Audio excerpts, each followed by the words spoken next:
రంగారెడ్డి జిల్లా రాజేంద్ర నగర్లో Navajyothi youth club association ఆధ్వర్యంలో నిర్వహించిన జిల్లా స్థాయి వాలీబాల్ కబడ్డీ పోటీలను ఎమ్మెల్యే ప్రకాష్ గౌడ్ ప్రారంభించారు. పోటీలో పాల్గొనేందుకు జిల్లా నలుమూలల నుంచి క్రీడాకారులు తరలివచ్చారు.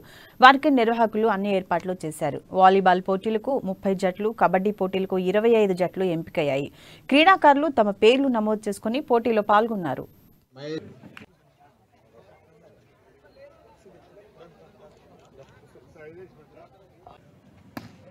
ఇవాళ రేపు ఈ యొక్క క్రీడా పోటీలు ఉంటుంది కాబట్టి క్రీడాకారులందరూ కూడా ఇక్కడే ఉండి మీ పేర్లు నమోదు చేసుకొని రాజేంద్ర నగర్ నవజ్యోతి క్లబ్ అమరేంద్రన్న ఇంకా బస్తీ బాసులు అందరూ కూడా పెద్దలు ఈ టోర్నమెంట్ పెట్టడం చాలా సంతోషం. కబడ్డీ, వాలీబాల్ ఓడడం గెలవడం మనకు అందరికి ఉంటుంది. కానీ ఏదేమైనా 74వ గణతంత్ర సందర్భంగా ఈ రోజు పెట్టి రేపు ఫైనల్లో ఎవరెవరు గెలుస్తారో ఫైనల్ అందరు కూడా ప్రైజ్ ఉంటాయి. గెలిచిన వాళ్ళైనా ఓడిన వాళ్ళైనా బాధపడద్దు. ఓడడం గెలవడం అయితే చూస్తూనే ఉన్నాం మనం ఆటల పోటీలలో. ఎప్పుడు గెలవడం ఓడుకుంటుంది, ఓడడం మళ్ళీ ఓడిపోయిన గెలవడం ఉంటుంది, గెలిచిన వాళ్ళు ఓడడం. అలాంటివి కూడా మనం అందరం కూడా పిల్లలంతా ఎంకరేజ్ అయ్యి బాగా చేయడం. ముఖ్యంగా ఇక్కడ ఈ నవజ్యోతి క్లబ్ వాళ్ళందరూ కూడా ఇలాంటి ప్రోగ్రామ్ పెట్టడం చాలా సంతోషం. దానికి మన ఏసీబీ గారు కూడా సహకరించుకొని అందరూ కూడా సహకరించుకోవడం చాలా సంతోషం.